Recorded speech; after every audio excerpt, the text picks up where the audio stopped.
Hello students, welcome back to Siddhant scholars academy. Myself Nandita Jain. इस video lecture से हम start करने जा रहे हैं एमकॉम इग्नू का सब्जेक्ट MCO 15। ये सेकेंड ईयर का सब्जेक्ट है और सब्जेक्ट का नाम है भारत का विदेश व्यापार और निवेश, means India's foreign trade and investment. और यूनिट नंबर 1 का नाम है विदेशी व्यापार का अवलोकन, ओवरव्यू ऑफ फॉरेन ट्रेड। तो जैसे कि हमें पता है कि फॉरेन ट्रेड क्या होता है, विदेशों के साथ बिजनेस करना, वस्तुओं सेवाओं और पूंजी का आदान प्रदान करना, आयात और निर्यात करना। तो हम इस पूरे चैप्टर को, इस पूरे जो सब्जेक्ट है उसको हम बुक से पढ़ेंगे, क्योंकि कई स्टूडेंट्स का मेरे पास मैसेज आता है कि मैडम हमारे पास मटेरियल अवेलेबल नहीं है, इसलिए हम हर चीज़ डिटेल में पढ़ेंगे। तो पहले देख लेते हैं कि इसका परिचय क्या है, फिर हम क्वेश्चन स्टार्ट करेंगे। तो ऐतिहासिक काल से ही राष्ट्रीय सीमा पार से वस्तुओं और सेवाओं के पूंजी के आदान प्रदान का प्रचलन रहा है। ठीक है, तो बहुत पुराने टाइम से ही हम राष्ट्रीय सीमा पार से यानी कि विदेशों से वस्तुओं सेवाओं और पूंजी का आयात निर्यात करते रहे हैं। इसके विकास में जैसे जैसे विदेशी व्यापार का विकास हुआ, विज्ञान और प्रौद्योगिकी ने महत्वपूर्ण योगदान दिया। तो जो साइंस है और टेक्नोलॉजी है, उनका मेन रोल रहा विदेशी व्यापार को बढ़ाने में। भारत जैसे डेवलपिंग देश में जहाँ पे भी विकास हो रहा है, व्यापार नीति आर्थिक विकास का महत्वपूर्ण साधन है। आर्थिक विकास क्या होता है कि देखो, एक तो होता है कि आर्थिक समृद्धि, जिसमें हम सिर्फ वस्तुओं का और सेवाओं का की वृद्धि करते हैं। एक होता है आर्थिक विकास कि वस्तुओं सेवाओं की वृद्धि के साथ साथ संपूर्ण तरीके से चहुमुखी विकास किया जाए, यानी कि हर तरीके से देश को आगे बढ़ाया जाए। तो जैसे भारत है, भारत जैसे और बहुत सारे विकासशील देश हैं, तो इसमें व्यापार नीति आर्थिक विकास का महत्वपूर्ण साधन है, क्योंकि व्यापार नीति अच्छी होगी, ठीक है, आयात निर्यात के द्वारा, आयात के द्वारा हम अपनी बेसिक नीड्स को पूरा कर पाएंगे। जो हमारे देश में नहीं बनती है उन चीज़ों को हम आयात करेंगे, टेक्नोलॉजी बाहर से ला सकते हैं, ठीक है। और उस टेक्नोलॉजी जो हमने बाहर से इम्पोर्ट की है, उसकी सहायता से हम अपने देश में ही वस्तुओं सेवाओं का उत्पादन कर सकते हैं। तो इसमें क्या है कि भारत की व्यापार नीति के दोहरे उद्देश्य रहे हैं: निर्यात को बढ़ावा देना और आवंटित विदेशी मुद्रा से आयात के स्तर को सीमित करना। तो क्या होता है कि कोई भी देश है, भारत जैसा विकासशील देश है या अन्य देश होते हैं, वो सब क्या चाहते हैं कि निर्यात हो तो ज़्यादा से ज़्यादा हो और आयात हो तो कम से कम हो। तो भारत जैसे देश की मूल समस्या उद्योग, विनिर्माण के लिए जरूरी सामग्री जो भी है, औद्योगिक कच्चा माल है, पूंजी है, वस्तुएं और औद्योगिकी की कमी रही है।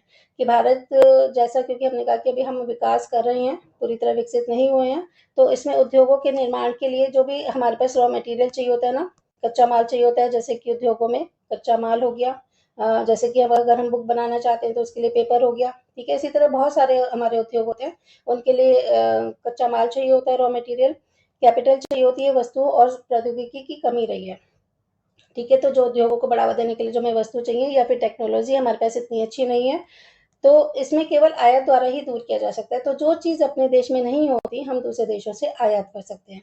इसलिए व्यापार नीति का मूल उद्देश्य क्या है? निर्यात संवर्धन और आयात प्रबंधन। इसका क्या मतलब हुआ कि निर्यात की तो वृद्धि की जाए और आयात को कम किया जाए, आयात पे थोड़ी सी रोक लगाई जाए, सिर्फ वही चीज़ें आयात की जाएं जो कि बहुत इंपॉर्टेंट हैं, जिन्हें हम अपने देश में नहीं बना सकते। जैसे कि अगर हम मशीनों का आयात कर ले तो उस मशीनों की सहायता से अपने देश में ही चीज़ों को बनाया जा सकता है। तो जो ज़रूरी चीज़ है उसे आयात करो और बाकी ज़्यादा से ज़्यादा क्वांटिटी में वस्तुओं और सेवाओं का निर्यात करो, जिससे कि हमारे पास विदेशी पूंजी आ सके। तो इनके लिए विभिन्न उपायों का हम प्रयोग करते रहे हैं, जिसमें भारत एक सेवा क्षेत्र में, क्योंकि हमारा सर्विस सेक्टर बहुत अच्छा है, लघु उद्योग है, ठीक है, जो हमारे छोटे उद्योग होते हैं, और रोजगार उत्पादन को बढ़ावा देना भी है। हम क्यों करते हैं ऐसा? जिससे कि भारत का जो सेवा क्षेत्र है, लघु उद्योग है और रोजगार है और उत्पादन है, उसको हम बढ़ा सके। तो किसके द्वारा बढ़ा सकते हैं? निर्यात संवर्धन और आयात प्रबंधन के द्वारा। और ये किसमें हो सकता है? भारत की विदेश नीति में हो सकता है। तो इतना हमें समझ में आ गया। अब हम क्वेश्चन स्टार्ट करते हैं। हम इसमें बोध प्रश्न भी पढ़ेंगे और स्वपरक प्रश्न भी पढ़ेंगे, यानी कि कॉम्प्रिहेंसिव और सेल्फ असेसमेंट वाले सारे क्वेश्चंस पढ़ेंगे। आराम से पढ़ेंगे, एक एक चीज को समझेंगे, फिर आगे बढ़ेंगे।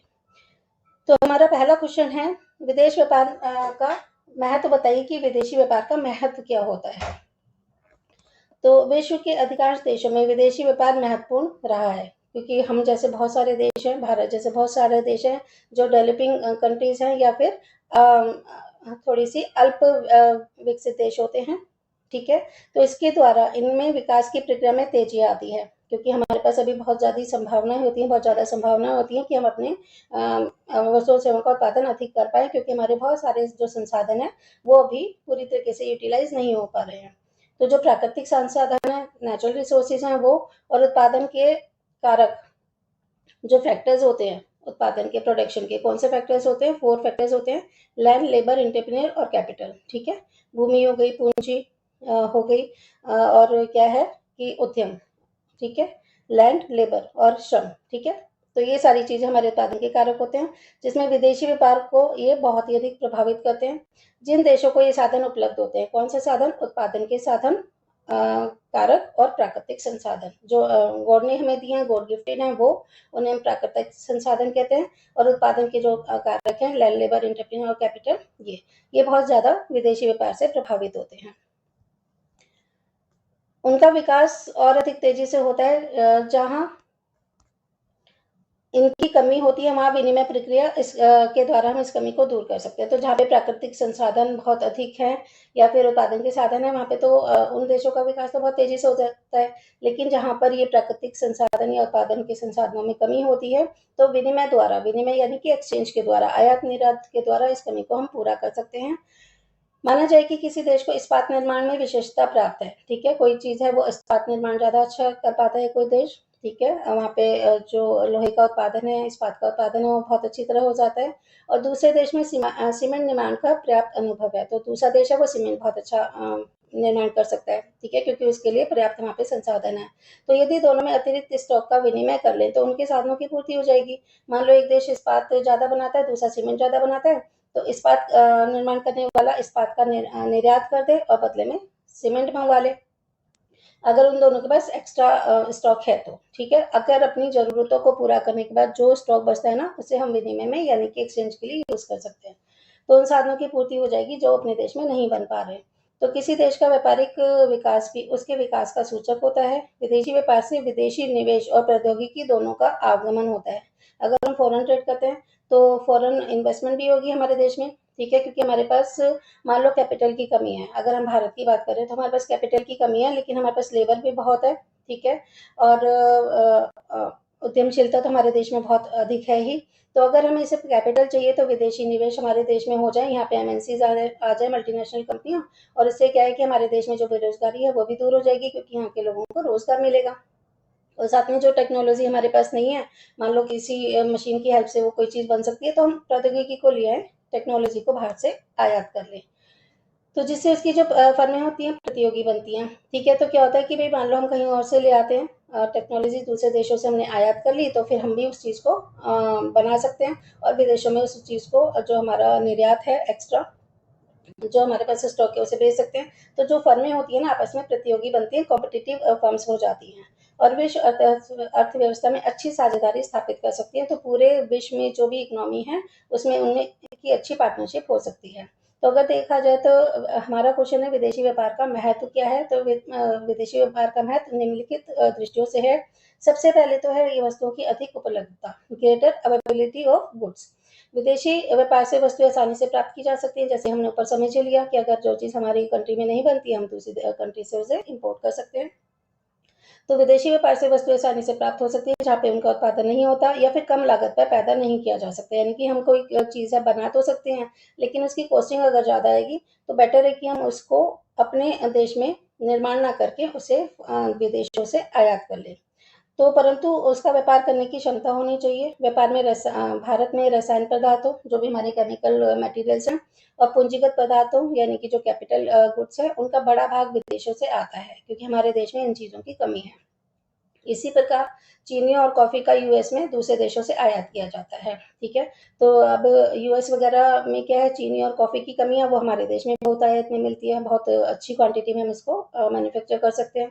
तो इसी प्रकार जो चीनी और कॉफ़ी है वो यूएस में दूसरे देशों से आयात करते हैं, यानी कि वो इम्पोर्ट करते हैं। ठीक है, तो कुछ चीज़ें हम इम्पोर्ट करते हैं और चीनी और कॉफ़ी एक्सपोर्ट कर देते हैं, तो यूएस हमारे कंट्री से चीनी और कॉफ़ी मंगा सकते हैं।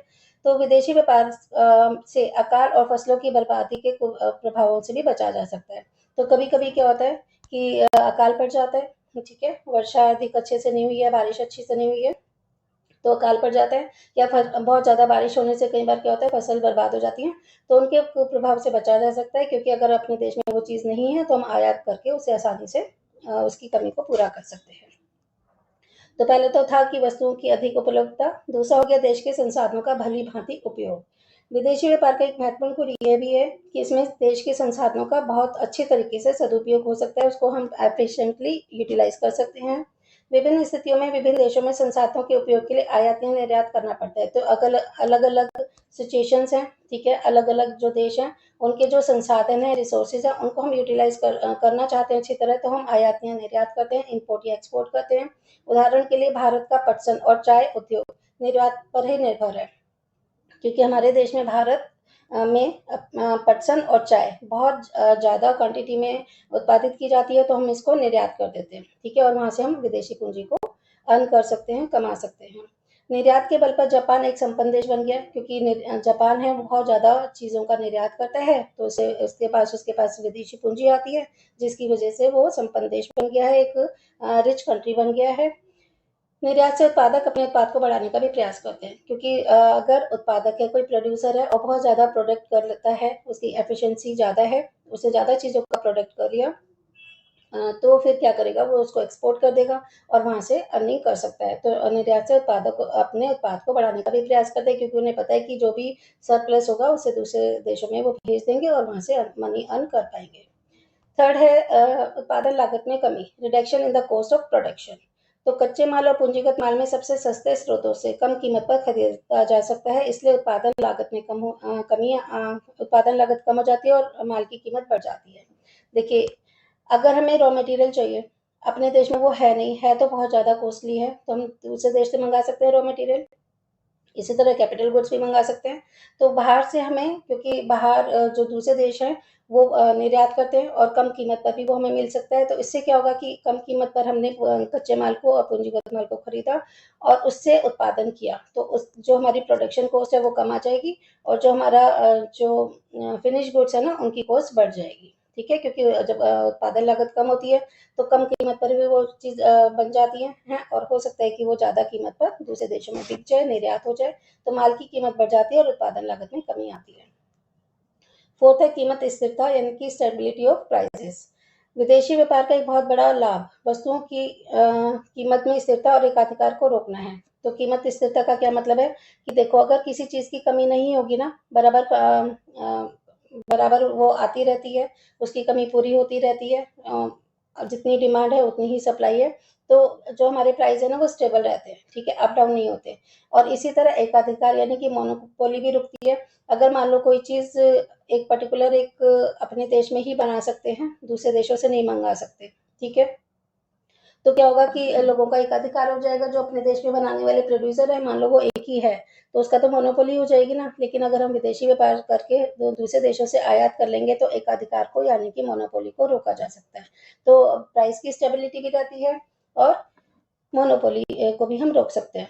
कीमत को स्थिर बनाने के लिए देश में आयात निर्यात को बढ़ाते घटाते रहते हैं कि जो प्राइस स्टेबिलिटी है ना वो बनी रहे, तो हमें जितना आयात और निर्यात करना होता है, इम्पोर्ट एक्सपोर्ट, उसको हम according to the situation, according to the prices कम ज़्यादा करते रहते हैं, घटाते बढ़ाते रहते हैं। जब किसी देश में किसी वस्तु की कीमतें बढ़ती हैं तो उस वस्तु का आयात करके मूल्य घटाया जा सकता है। मान लो कोई वस्तु है वो हमारे देश में महंगी मिल रही है, ठीक है, तो किसी देश में जब वस्तु की कीमत बढ़ती है तो अपने देश में ना खरीद कर उसे आयात कर सकते हैं, जो हमें सस्ते मूल्य पे बाहर के देशों से मिल रहा है। तो इसी प्रकार यदि वस्तु की कीमत अधिक हो जाती है, आपूर्ति से गिरने लगती है, तो उसका निर्यात किया जा सकता है। तो मान लो कोई हमारी सप्लाई बहुत ज़्यादा हो गई किसी चीज़ की, तो अगर डिमांड कम है और सप्लाई ज़्यादा है तो क्या होगा, प्राइसेस कम हो जाएंगे, तो ऐसे प्रॉब्लम हो जाएगी। जो प्रोड्यूसर्स हैं उनको पूरा लाभ नहीं मिलेगा, पूरा प्रॉफिट वो गेन नहीं कर पाएंगे, तो क्या करेंगे कि वो अपने देश में ना बेच के उसे दूसरे देशों में निर्यात कर देंगे, जिससे कि प्राइस स्टेबिलिटी बनी रहे। फिर अधिक रोजगार के अवसर होना, ग्रेटर एम्प्लॉयमेंट अपॉर्चुनिटीज। अनुकूल विदेशी व्यापार की स्थिति से देश के कृषि और उद्योगों के उत्पादन में वृद्धि होती है, ठीक है, अगर हमारी विदेशी व्यापार नीति अच्छी है ना, अनुकूल है, हमारे फेवर में है, तो देश के कृषि यानी कि एग्रीकल्चर और उद्योग जो है हमारे जो मैन्युफैक्चरिंग यूनिट्स होती हैं, उनसे उत्पादन में वृद्धि होती है, उनका प्रोडक्शन ज़्यादा हो जाता है। उत्पादन वृद्धि से उसके कार्य क्षेत्र में भी विस्तार हो जाएगा। जब उत्पादन बढ़ेगा तो डेफिनेटली उसका जो एरिया है कार्य करने का वो भी बढ़ेगा, इसलिए श्रमिक या कर्मचारी बढ़ाने पड़ते हैं। तो उसके लिए क्या करना पड़ेगा, हमें लेबर्स या एम्प्लॉयज़ को ज़्यादा काम देना होगा, ठीक है, क्योंकि जब काम बढ़ेगा तो ज़्यादा लेबर की ज़रूरत पड़ेगी, एम्प्लॉयज़ की ज़रूरत पड़ेगी, तो उनकी हमें क्वांटिटी बढ़ानी पड़ती है, और जब उनकी क्वांटिटी बढ़ाएंगे तो रोजगार के अवसरों में वृद्धि होगी, यानी कि जो एम्प्लॉयमेंट की अपॉर्चुनिटीज है वो ज़्यादा हो जाएंगी, लोगों को ज़्यादा लोगों को काम मिल पाएगा। 6 है आर्थिक समृद्धि की ऊंची दर, की high rate of economic development. तो देखो, डेवलपमेंट और इंक्रीजमेंट दोनों होते हैं कि भी जैसे सेवा और जो हमारी वस्तु है उनके उत्पादन में वृद्धि हो रही है तो उसे आर्थिक समृद्धि कहा जाता है, और आर्थिक समृद्धि होगी तो आर्थिक विकास भी होगा, यानी कि इकोनॉमिक डेवलपमेंट भी होगा।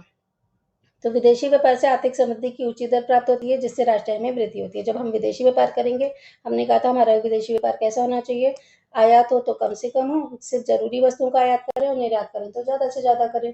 अब ज़्यादा से ज़्यादा जब निर्यात करेंगे तो वहाँ से हमारे पास मनी आएगी, विदेशी पूंजी आएगी, जिससे कि राष्ट्रीय आय में वृद्धि होगी, हमारी जो नेशनल इनकम है वो इंक्रीज हो जाएगी। फिर है वस्तुतः विदेशी व्यापार को आर्थिक समृद्धि का इंजन कहा जाता है। ठीक है, तो विदेशी व्यापार होगा तो आर्थिक समृद्धि भी होगी। तो जैसे रेल को चलाने के लिए इंजन की जरूरत होती है, इसी तरह आर्थिक समृद्धि को बढ़ाने के लिए विदेशी व्यापार की जरूरत होती है, इसलिए आर्थिक समृद्धि का ईंधन कहा जाता है, इंजन कहा जाता है विदेशी व्यापार को। ये क्वेश्चन आगे भी आएगा, पर इसी पर पढ़ेंगे कि विदेशी व्यापार को आर्थिक समृद्धि का इंजन क्यों कहा जाता है। इस समृद्धि के कारण अनेक देश जैसे कि संयुक्त राज्य अमेरिका हो गया, यूके हो गया, यूनाइटेड किंगडम प्राप्त धनी राष्ट्र बन गए हैं। तो ये जो उनकी समृद्धि हो रही है ना विदेशी व्यापार के द्वारा, तो जैसे बड़े बड़े देश हैं, संयुक्त राज्य अमेरिका हो गया, यूके हो गया, रशिया हो गया, और अब तो अपना प्यारा भारत भी बहुत तेजी से तरक्की कर रहे हैं, तो धनी राष्ट्र बन गए हैं। इसी प्रकार व्यापार के सक्रिय सहयोग से कोरिया, तेहरान, थाईलैंड और हांगकांग आदि भी हाल में लाभ उठा रहे हैं। ठीक है, इसमें हम भारत का नाम भी ऐड कर सकते हैं कि भारत को भी विदेशी व्यापार से बहुत अधिक लाभ प्राप्त हो रहे हैं। 7 है सरकार की आय में योगदान। तो जैसे हमने पहले पढ़ा कि राष्ट्र आय भी बढ़ती है विदेशी व्यापार से, इसी तरह सरकार की आय में भी योगदान होता है। समय समय पर विदेशी जो विभिन्न देश हैं अपने आयातों और निर्यातों पर कर लगाते हैं। ठीक है, हम भी कहते हैं भी आयात होंगे तो उन पर ज़्यादा टैक्स लिया जाएगा, उनसे ज़्यादा ले भी लिया जाएगा, और इसी तरह दूसरे देश भी ऐसे करते हैं, तो जिससे सरकार की आय बढ़ती है। तो अगर हम आयातों पे ज़्यादा कर लगा दें या निर्यातों पे भी कर लगा दें, तो जो भी हमारी कर नीति है उसके द्वारा सरकार को आय प्राप्त हो सकती है।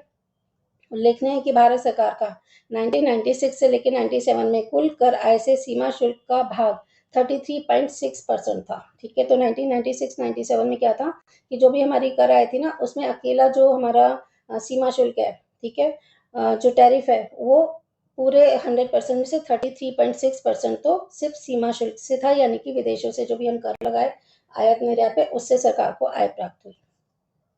एक है विभिन्न देशों में मधुर संबंध। तो अगर हम आयात निर्यात करते हैं, दूसरों के साथ बिजनेस करते हैं, तो डेफिनेटली उनमें मधुर संबंध भी होंगे, अच्छी रिलेशनशिप बनेगी। तो विभिन्न देशों में विदेशी व्यापार के कारण मित्रता भी बढ़ती है और मधुरता भी बढ़ती है, फ्रेंडशिप भी होती है, और उनके जो संबंध होते हैं थोड़े से मधुर होते हैं, और वो एक दूसरे के साथ मिलकर विश्व एकीकरण को जन्म देते हैं। तो पूरे विश्व का ही एकीकरण हो जाता है इनमें, जिसमें राजनीतिक शांति भी स्थापित होती है, क्योंकि जब मित्रता होगी, मधुरता होगी, तो आपस में युद्ध नहीं करेंगे, और युद्ध नहीं करेंगे तो राजनीतिक शांति स्थापित होगी। इससे आर्थिक और सामाजिक संबंधों में सहयोग बढ़ेगा। तो आर्थिक तो बढ़ेगा ही बढ़ेगा, क्योंकि आयात और निर्यात करें, और सामाजिक भी बढ़ेगा क्योंकि मित्रता भी हो रही है और संबंधों में मधुरता भी आ रही है। तो इससे उनके आपस में जो रिलेशनशिप होते हैं वो उनमें कोऑर्डिनेशन बढ़ जाता है, सहयोग बढ़ जाता है, और देश विश्व में युद्ध की संभावना कम हो जाती है। ठीक है, तो हमने पढ़ा था, क्वेश्चन हमारा था कि विदेशी व्यापार का महत्व बताओ। तो हमने टोटल 8 महत्व पढ़े। पहले वस्तुओं की अधिक उपलब्धता, यानी कि ग्रेटर अवेलेबिलिटी ऑफ गुड्स। दूसरा था देश के संसाधनों का भली भांति उपयोग। थर्ड है उत्पादन लागत में कमी। फोर्थ है कीमत स्थिरता, अधिक रोजगार के अवसर होना, आर्थिक समृद्धि की ऊंची दर, सरकार की आय में योगदान, और विभिन्न देशों से मधुर संबंध। ठीक है।